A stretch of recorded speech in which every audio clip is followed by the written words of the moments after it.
따라서 종교개혁의 참된 의미를 깨닫고 한국교회가 새롭게, 또한 우리 남부산 용호교회가 새롭게 창조되기를 주님의 이름으로 간절히 축복합니다. 잘 아시다시피 이 종교개혁의 시작은 1517년 10월 31일 비텐베르크 대학 교수였던 마르틴 루터가 대학 내 교회인 비텐베르크 성당 정문에 붙인 이른바 95개조 방방문으로부터 시작을 합니다. 그림을 한번 넘겨보면은 이것은 성명서라기보다는 신학 토론입니다. 그래서 라틴어로 기록되어 있습니다. 그 당시 이제 신학자들이 라틴어를 알기 때문에 라틴어로 이렇게 써붙였던 토론을 목적으로 한 발제문이라고 할 수가 있습니다. 토론거리가 이제 99개를 이렇게 쫙 95개 토론거리를 적어 놓은 것이죠. 그래서 원래의 제목은 면죄부들의 효력 공포에 관한 토론, 면죄부가 얼마나 효력이 있는지 그것에 관해서 토론 한번 해보자. 그래서 95개를 토론을 제안했던 내용입니다. 이것은 루터가 누구에게 토론을 요청했냐면은 마인츠와 마그데부르크의 대주교였던 알브레이트 대주교하고 그리고 도미니크의 수도사였던 요한 테첼에게 공개적으로 제안한 것입니다. 왜냐하면 이 두 사람이 면죄부를 적극적으로 판매를 했고 교황으로부터 명령을 받아서 면죄부를 판매했기 때문에 그렇습니다. 이 총책임자는 알브레이트였고 그 밑에서 면죄부를 팔았던 인물이 바로 요한 테첼인데, 이 수도성이 언변이 너무 좋아요. 말을 너무나 잘합니다. 그래서 그의 탁월한 웅변으로 많은 사람이 면죄부를 어떻게 생각했냐면은 천국행 입장권으로 이해하기 시작했던 겁니다. 그리고 이 면죄부는 왜 팔게 되었느냐면, 우리 이제 이탈리아에 보면은 성 베드로 대성당이 있죠. 비잔틴 베드로 성당 신축 공사 때문에 로마 교황청에서 이제 건축 헌금을 거두기 위해서 면죄부를 이제 판매했던 것이죠. 연옥에 떨어진 사람이 이제 천국 간다, 이렇게 시작되었다가 이 테첼의 언변으로 말미암아 면죄부가 바로 천국행 입장권으로 이해가 되었던 것입니다. 테첼은 이렇게 사람들을 속입니다. 동전이 연보궤에 떨어져 동전 소리가 울리는 그 순간 연옥에 있던 영혼이 천국으로 올라간다, 이런 얘기죠. 사진을 한번 넘겨보면 면죄부 한번 더 넘겨보죠. 면죄부 판매 이제 현장을 이렇게 패러디했던 그림인데, 아무튼 루터는 이러한 면죄부 판매를 용납할 수가 없었습니다. 따라서 95개조 반박문을 써붙여서 신학적인 토론을 해보자. 그래서 저는 이번에 설교 준비하면서 깨달았는데, 종교개혁은 신학자들의 토론에서 나오는구나, 이런 생각이 딱 들었습니다. 이 토론거리가 신학교 현장에서만 머물렀던 것이 아니고 교회에 파급이 되었고, 그리고 사회까지 파급이 되어서 중세 천년이 확 뒤집어진 놀라운 역사가 일어났던 것이죠. 그래서 신학교육이 얼마나 중요한지를 다시 한번 깨닫게 되었습니다. 이 짧은 토론 제안으로 인해 중세교회는 격렬한 역사의 소용돌이 속으로 빨려 들어갑니다. 당시 교황 레오 10세가 보기에, 이 사람이 이제 면죄부를 판매하도록 명령했던 교황인데, 이 레오 10세가 보기에 루터는 지금까지 교회가 공들여 갖고 놓은 포도원을 파헤친 멧돼지다, 그렇게 얘기합니다. 포도원을 아주 정성스럽게 갖고 왔는데 미친 멧돼지가 와가지고 이 포도원을 다 휩쓸어 버리는 거예요. 그렇게 이야기합니다. 그러나 루터는 자신을 파문한 레오 10세를 향해서 뭐라고 이야기하냐면은 지옥을 가장 많이 닮은 신부다, 그렇게 얘기합니다. 교황도 신부니까 지옥을 가장 많이 닮은 신부다, 이런 이야기를 합니다. 그래서 이제 종교개혁이 격동적으로 일어나게 되는 거죠.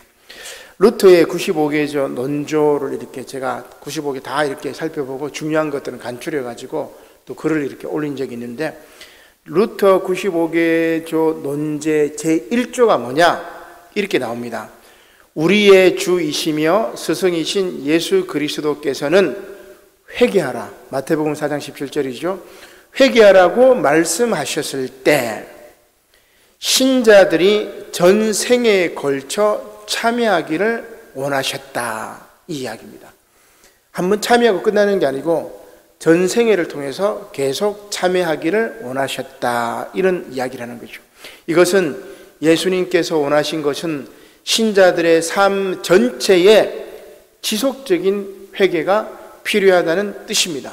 자, 따라서 종교개혁은 500여 년 전만이 아니라 지금도 여전히 계속되어야 한다. 그런 의미죠. 한국교회는 다시 회개가 필요합니다. 나아가 제2의 종교개혁이 필요한 것입니다. 그래서 오늘 말씀을 이렇게 살펴보면 제2의 종교개혁의 핵심 과제가 무엇인지를 잘 보여주고 있습니다. 그래서 제가 이제 이걸 막 운동하려고 합니다. 한번 넘겨보세요. 넘겨보면 한 번 한번 넘겨봅시다. 제2의 종교개혁의 7대 강령. 그래서 루터는 종교개혁자, 500년 전에 종교개혁자들은 이 5개를 이야기했지만 저는 여기에 2가지를 더 첨가해서 한국교회의 제2의 종교개혁이 일어나야 된다. 앞으로 500년 동안 우리 한국교회, 세계교회는 이 7가지 이 종교개혁의 모토를 가지고 나가야 되지 않을까. 아주 엄청난 출발점을 이야기를 하려고 합니다. 자, 그러면 첫 번째는 뭐냐? 제2의 종교개혁의 첫 번째는 구약 말씀에 나오는, 오늘 구약 말씀에 나오는 하나님의 말씀과 더불어서 교회 음악입니다. 그래서 제가 뭐라고 했냐면은 솔라 뮤지카, 오직 음악으로, 이렇게 6번째 종교개혁의 강령을 이렇게 제시를 했는데, 오늘 구약 성경에 나오는 구약 말씀 때문에 그렇습니다. 출애굽을 한 이스라엘 백성은 제사장과 백성들이 한 마음이 되어서 하나님의 말씀과 나팔 소리 곧 음악으로 여리고성을 무너뜨리게 됩니다. 둘째는 여기에 나오는 제사장의 역할이죠. 이 여리고성을 무너뜨릴 때 제사장의 역할이 있습니다. 이것은 신약시대로 넘어오면 오늘 디모데 전서 말씀에 감독의 직분으로 이어집니다. 감독의 직분이 제대로 정립되어야 한다는 것이죠. 종교개혁 당시 면죄부를 판매하며 신도들을 우롱한 교황과 주교, 수도승과 같아서는 안 될 것입니다. 지금 한국교회는 이러한 그 당시에 이 교황과 주교, 수도승과 같은 목사들이 많이 있습니다. 교인들을 우롱하고 하나님의 말씀이 아니라 뭐예요? 자기 사기치는데 이용하는 목사들이 너무너무 많이 있습니다. 그런 목사들이 또 큰 교회를 차지하고 있어 보니까. 큰 교회를 차지하고 대형 교회를 차지하고 있고, 그리고 정말 교인들을 지옥의 구렁텅이로 이끌고 가고 있는데 전혀 모르고 있습니다. 그래서 제2의 종교개혁이 다시 필요하지 않느냐, 이렇게 이야기를 할 수 있는 거죠. 그래서 제2의 종교개혁은 정말 이 제사장들 그리고 감독들이 제대로 변해야 된다, 이런 맥락인데, 오늘 바울은 서신서 말씀에서 디모데에게 선한 일을 사모하는 이로 감독의 직분을 맡겨야 된다. 그래서 제가 종교개혁의 7번째 강령을 뭐라고 했습니까? 오직 선함으로, 솔로 보노. 이 보노라는 말이 이 선행, 선함이라는 말인데 라틴어로 솔로 보노, 오직 선한 행위로. 이게 이제 행함을 뭐 강조하는 그런 의미이기도 합니다. 오직 믿음과 오직 행함은 양쪽 바뀌기 때문에, 그래서 우리는 오직 믿음이라고 얘기를 해버리니까 이제 내가 믿음으로 구원받았으니까 회개할 필요도 없어. 그게 초대교회 이단들입니다. 믿음으로 구원받았기 때문에 내 행위에 대해서는 아무런 책임을 지지 않는, 그게 오늘 한국교회를 망하게 만들고 있는 거죠. 그래서 오직 선함으로 솔로 보노, 이게 오늘 한국교회에 다시금 종교개혁의 기본 강령이 되어서 제2의 종교개혁이 시작이 되는 겁니다. 이것이 바로 오늘 세번 말씀이 주는 의미라고 할 수 있습니다. 셋째는 말씀이 도그마가 되어서 딱딱한 율법이 될 때 문제죠. 예수님은 율법과 생명을 살리는 선한 행위를 딱 대조합니다. 오늘 본문 말씀을 보면 결국 하나님의 말씀은 생명을 살리는 선한 행위에 있는 것이지, 그것을 교리로 만들고 그것을 율법의 조문으로 만들고 그것을 지키느냐 마느냐 거기에 매몰되어서 죽어가고 있는 사람을 돌보지 않는, 그것을 책망하고 있는 것이죠. 이렇게 제2의 종교개혁에 필요한 세 가지 과제를 오늘 말씀을 통해서 살펴보고, 다시금 교회 개혁을 나아가 우리 사회 개혁을 다짐하는 저와 여러분들이 되시기를 주님의 이름으로 간절히 축원합니다. 자, 그림을 이제 다시 위로 올라가 봅시다. 먼저 구약의 말씀, 이 그림입니다. 구약의 말씀부터 보겠습니다. 가나안 땅의 첫 성읍 여리고를 무너뜨리는 말씀이죠. 여러분, 오늘 본문 말씀을 보면 여리고 성을 무너뜨리는 비결이 두 가지가 있습니다. 하나는 하나님께서 여호수아에게 말씀하신 대로 여호수아가 행하는 것입니다. 솔라 스크립추라, 오직 말씀으로. 그래서 여호수아는 오직 말씀으로 하나님이 그에게 행하신 대로 백성에게 이야기합니다. 자, 이것은 뭐냐? 곧 제사장과 백성들이 한 마음 한 뜻이 되어 하나님의 말씀대로 여리고성을 무너뜨린 것이지요. 오직 성경입니다. 가장 중요한 것은 오직 말씀입니다. 이렇게 하나님의 말씀, 오직 성경을 통해 교회와 우리 사회를 개혁하여야 할 것입니다. 자, 두 번째는 뭐냐? 두 번째가 이제 그 여섯 번째 종교개혁의 강령이었던 솔라 무지카, 음악인데, 오직 음악인데, 음악은 하나님께서 이스라엘 백성들에게 준 가장 위대한 선물입니다. 이스라엘은 모든 일에 음악을 사용하였습니다.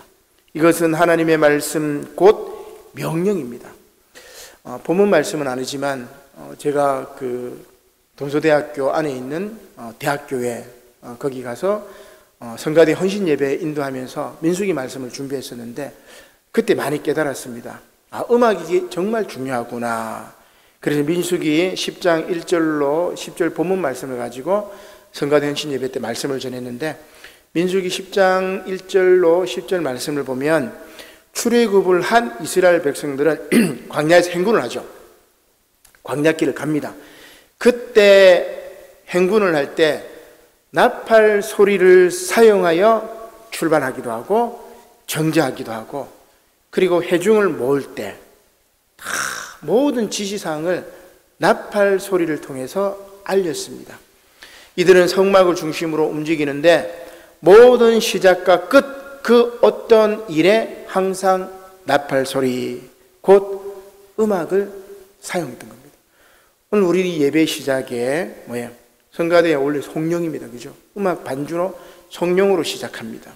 그리고 축복 기도 후에 축복송, 축복 그 찬양으로 끝이 나는 거죠. 모든 시작과 끝에는 음악이 있는 겁니다. 그죠? 나팔 소리, 곧 음악을 사용하였던 것입니다. 그래서 저는 종교개혁의 제2의 종교개혁의 모토로 솔라 뮤지카, 오직 음악으로, 오직 음악으로. 사실 여러분, 한국 교회를 이렇게 살펴보면 한국 교회의 폭발적인 성장에 음악이 엄청 많은 기여를 했습니다. 저 역시 음악을 통해서 교회와 예수님을 만나게 되었습니다. 초등학교 때 막 교회를 다녔지만 의미 없이 다녔고, 제가 지금 고백하자면, 고등학교 때는 토요일은 불교 학생회를 다녔어요. 연산동에 보면 이 마하사라고 연산동 그 산꼭대기 있습니다. 참 절에 가니까, 산속에 절에 이렇게 앉아서 뭡니까? 자선하면은 한 시간 정도 자선하는데, 시간이 금방 가요. 물론 이제 조는 친구들도 있지만은, 이렇게 자선을 하면은 한 5분 정도 자선한 것 같은데 머리가 맑아지고 시간은 1시간이니까 참 그때 너무 좋더라고요. 고요한 이 절 분위기도 좋았고 또 명상도 하고 참 좋았습니다. 근데 이제 조용한 것도 좋지만 제가 음악을 좋아했고 또 작곡을 공부를 했기 때문에 절 학생회에서 중창단을 만들려고 시도를 했다가 또 전에는 피아노가 없더라고 보니까 스님이 별로 안 좋아하더라고. 그래서 이거 안 되겠구나 이런 생각을 했었는데 또 주일은 또 교회 학생을 다녔어요. 참 제가 방황을 많이 했던 것 같아요. 중고등부 때 정말 인생에 대해서 고민을 많이 했고 종교적인 진리에 대해서 고민도 굉장히 많이 했습니다. 토요일은 절에 가서 자선하고 주일날은 교회 가서 앉아있고 예배 드리기도 하고 그때 뭐 신앙이 있었겠어요. 그냥 이제 음악 선생님이 너 우리 교회 와라고 해서 어릴 때 다니던 모교회가 아니고 이제 다른 교회를 이제 옮기게 됐었는데 음악 선생님이 이제 오라고 하니까 또 음악 가르쳐 줄 줄 알고 갔었는데 음악은 안 가르쳐 주고 성경만 이야기해가지고 굉장히 뭐 안 좋았던 기억이 있습니다. 근데 이제 보니까 교회에서는 피아노도 있고 뭐 성가대도 있고 중창단 만들어도 되고 그러면서 이게 이제 정착이 되고 마음속에서 이제 뭡니까 신앙이 생기고 그렇게 했던 거예요. 그래서 저는 음악을 통해서 교회와 예수님을 만났기 때문에 제2의 종교개혁의 모토는 바로 음악이 아닐까, 솔라 뮤지카라고 할 수 있습니다. 자, 그러나 잊지 말아야 할 것이 있습니다. 교회 음악은 하나님의 영광을 드러내는 것이지 인간의 주관적인 감정을 자극하는 것이 아니에요. 우리 이제 다니엘 기도회를 하면 찬양팀들이 대부분 인간의 감정을 이렇게 자극합니다. 물론 이제 다른 찬양이 있어요. 하나님의 영광을 드러내는 찬양도 있지만 오늘날 대부분의 찬양들, 특히 복음성가, 찬송가에도 있어요. 대부분 인간의 감정을 자극해요. 그래서 눈물 짜게 만들고 그리고 그 감정적으로 내가 성령을 만난 것 같고 여러분 거기에서 벗어나야 됩니다. 그죠? 신앙의 성숙은 거기 있는 것이 아닙니다. 주관적인 감정을 자극하는 것이 아니죠. 오늘날 한국 교회의 문제가 바로 이것입니다. 특히 열린 예배가 도입이 되어서 전통적인 예배의 엄숙주의를 극복하였지만 이러한 열린 예배는 결국 예배를 받으실 분이신 하나님을 소외시키게 됩니다. 물론 청중의 참여를 극대화한다는 점에 있어서 장점이 있어요. 열린 예배가 인도자가 평상복을 착용해요. 우리 뭐 이런 가운을 착용하지 않고 평상복을 착용하고 즉흥적입니다. 그죠? 감각적인 복음 찬송가와 전자악기, 율동을 곁들인 성가대의 찬양, 멀티미디어 시청각 도구를 활용하죠. 지금 코로나 시기에는 엄청납니다. 영상 장비, 뭐 시스템, 음량 장비, 막 율동, 뭐 쫙 엄청나게. 그래서 성도들이 마음을 열고 예배에 집중할 수 있게는 만들어요. 그러나 거기에 사용되는 음악이 신자들의 주관적인 신앙 경험을 전면에 내세움으로 말미암아 예배의 주인이신 삼위일체 하나님의 구원과 통치 행위는 뒷전으로 물러나게 된 겁니다. 하나님이 중요한데 뭐예요? 인간의 그 찬양하는 인간이 더 중요해져 버린 거예요. 시스템이 더 중요해져 버렸고 설비가 더 중요해 버렸고 음악의 수준이 더 중요해져 버린 거죠. 슬프게도 많은 현대적 예배 인도자들이 참된 찬양과 기쁜 노래를 혼동하여서 하나님의 속성과 행동을 말하는 대신 개인적인 재미나 위로나 행복을 대상으로 삼는 것입니다.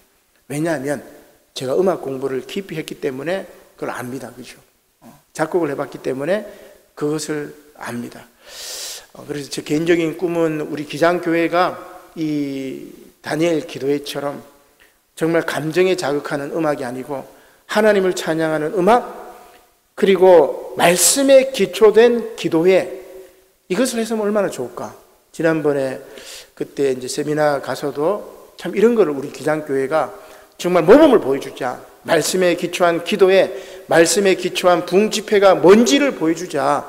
인간의 감정을 자극하고 그렇게 부흥되는 것은 양적으로는 성장할지 몰라요. 그러나 질적으로는 무너져 버려요. 지금 오늘 한국교회 제2의 종교개혁이 필요한 이유가 바로 거기에 있기 때문에 교회 음악부터 제대로 하자. 이것이 바로 솔라 뮤지카 종교개혁의 6번째 강령이 되는 것입니다. 슬프게도 많은 현대적 예배 인도자들의 참된 찬양과 인도자들이 참된 찬양과 기쁜 노래를 혼동하고 있는 것이죠. 제대로 된 교회 음악이 필요한 것입니다. 더 공동체 지향적이고 신학적으로 더 내용이 깊었던 찬송가가 굉장히 많아요. 찬송가. 이런 것들은 자기 중심적이잖아요. 그러나 오늘날 복음성가를 보면은 굉장히 자기 중심적이고 자기 주관적이고 하나님의 영광을 드러내는 것이 아니라 자신의 영광을 드러내는 것이 얼마나 많은지 모릅니다. 계속 말씀을 보겠습니다. 여호수아서 6장 6절의 말씀이죠. 눈의 아들 여호수아가 제사장들을 불러 그들에게 이르되 너희는 언약궤를 메고 제사장 일곱은 양각 나팔 7을 잡고 여호와의 궤 앞에서 나아가라. 또 백성에게 이르되 나아가서 그 성을 돌되 무장한 자들이 여호와의 궤 앞에서 나아갈지라. 제사장 7명을 이야기합니다. 그래서 제가 5대 강령보다는 7강령이 더 낫겠다는 생각이 들었는데, 여리고 성을 무너뜨릴 때 제사장과 백성들 그리고 무장한 자들이 협업을 합니다. 협력을 하는 거죠. 제사장 7이 먼저 나팔을 붑니다. 그리고 백성들은 성을 돌죠. 그리고 무장한 자들이 법궤 앞에서 나아갑니다. 이렇게 모두가 하나님의 말씀대로 한마음 한뜻이 되어야만이 여리고 성벽을 무너뜨릴 수가 있고, 오늘 다시 제2의 종교개혁이 가능하고, 오늘 우리 남부산 영호교회가 다시금 회복되어서 이 지역의 사랑과 빛의 사명을 감당할 수가 있는 것입니다.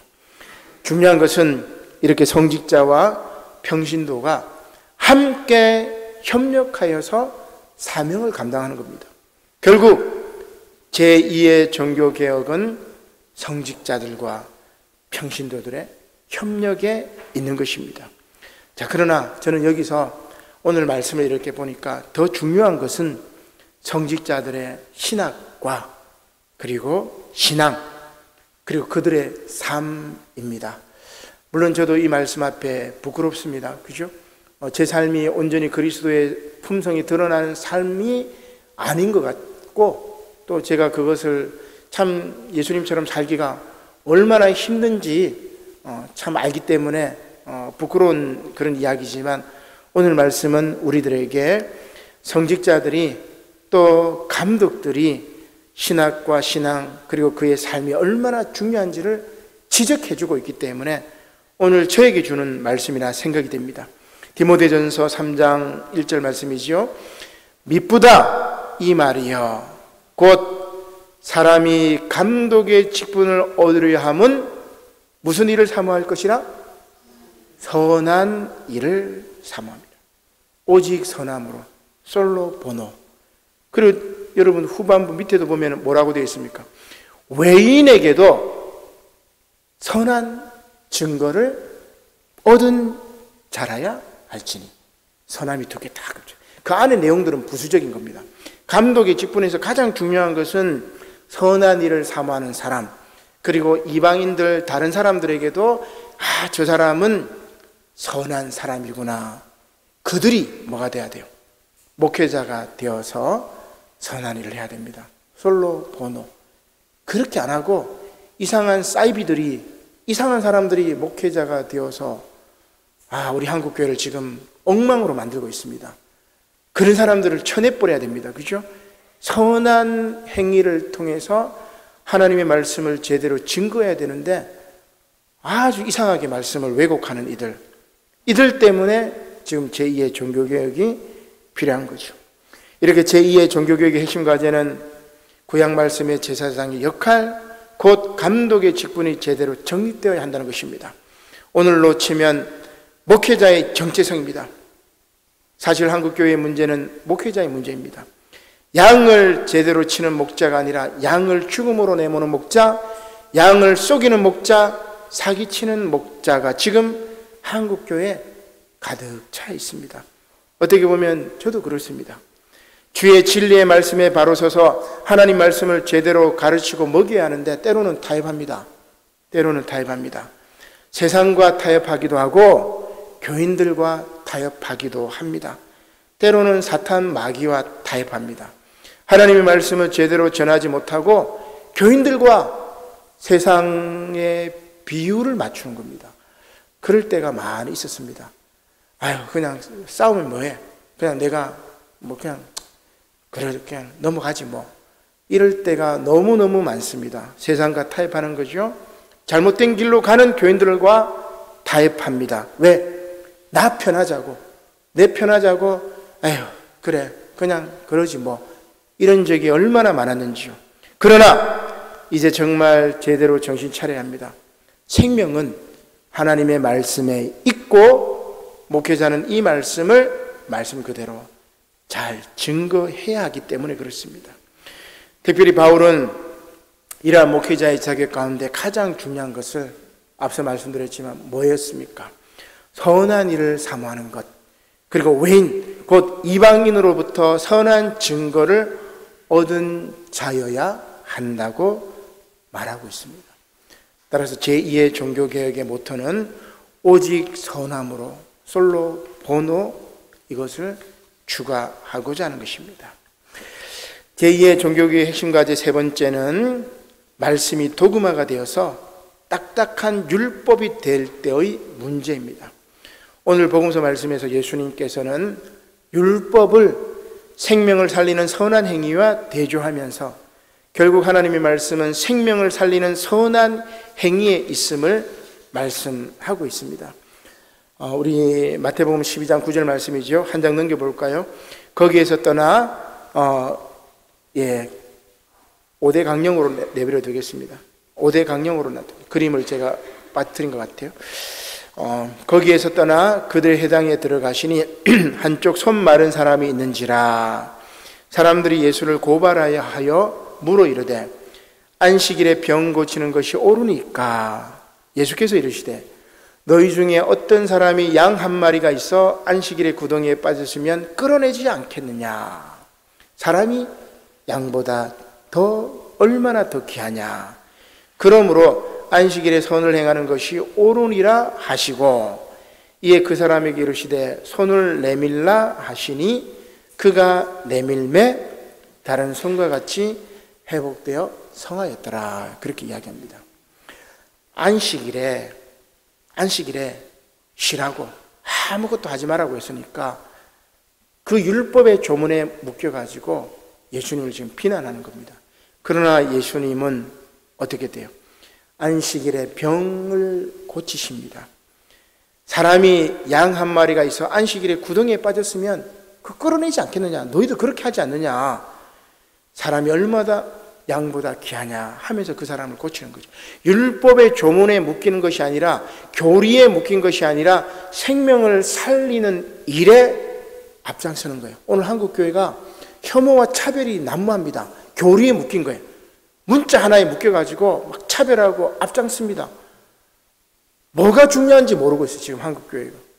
생명을 살리는 일에 앞장서야 되는데 엉뚱한 조문에 묶여가지고 이게 하나님 뜻인 줄 알고 막 달려가고 있습니다. 정말 말씀대로, 하나님 말씀대로, 예수님 말씀대로 살아야 하는데 그렇지 못한 거죠.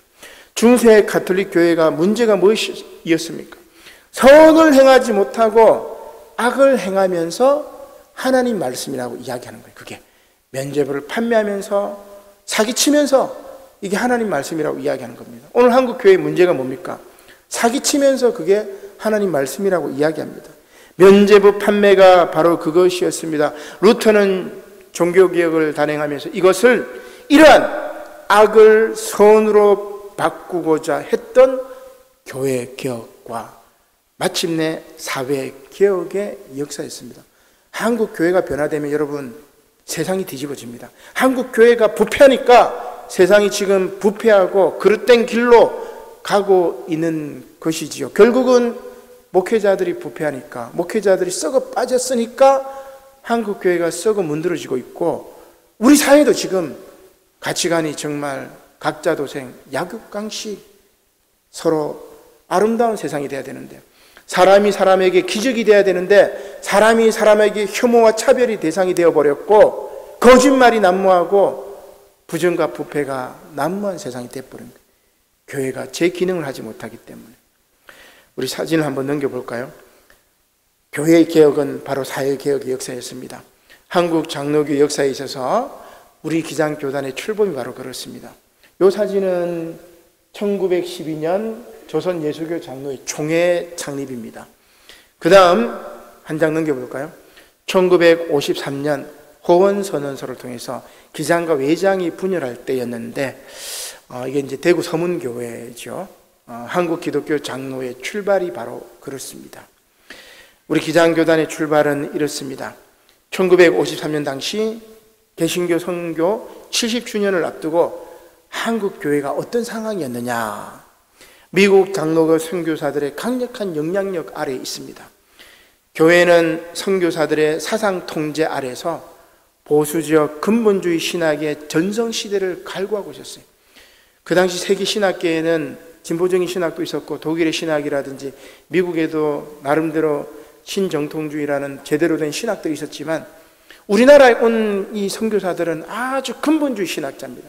율법의 조문에 얽매였던 그 근본주의 신학, 이들이 선교사들 밑에다가 조선 이 목회자들 수준을 딱 만들어 놓고 손아귀에 갖고 놀았던 것이죠. 바리새주의와 교권주의, 율법적 근본주의가 판을 칠 때, 이때 신학의 율법주의, 교권주의와 정통주의의 사고방식, 바벨론 포로 유수에 빠진 그 교회를 주도하는 것을 보고 개혁해 나왔던 것이 우리 기장교단입니다. 우리 교단의 역사성이 바로 거기 있습니다. 끊임없이 개혁하고 진리의 말씀을 통해서 개혁하고 나온 것이 우리 기장교단의 역사였습니다. 늘 우리는 개혁을 해왔기 때문에 세상 사람들은 우리 교단에 보고 뭐라고 하냐면 그런 역사성을 기장성이라고 그래요. 기장성. 참 자랑스러운 이름이 기장성이었습니다.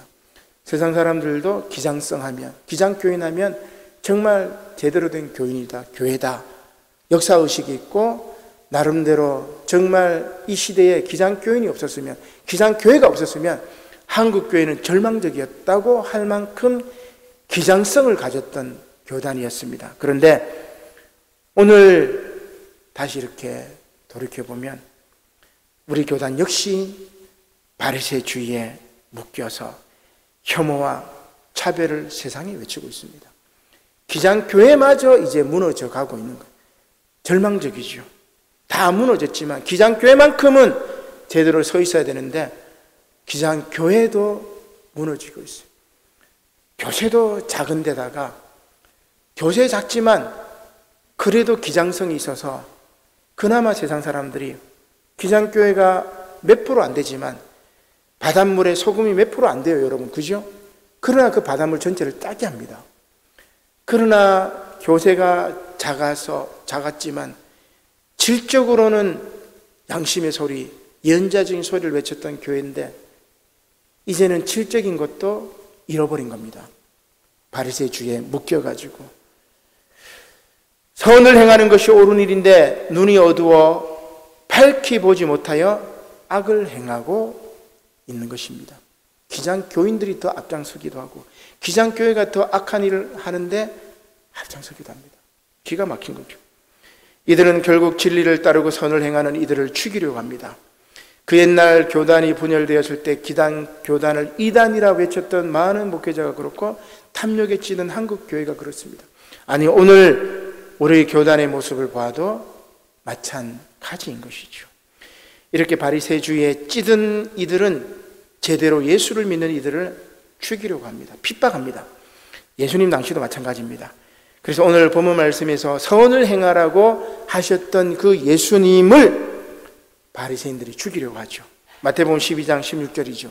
바리새인들이 나가서 어떻게 하여 예수를 죽일까 의논하거든.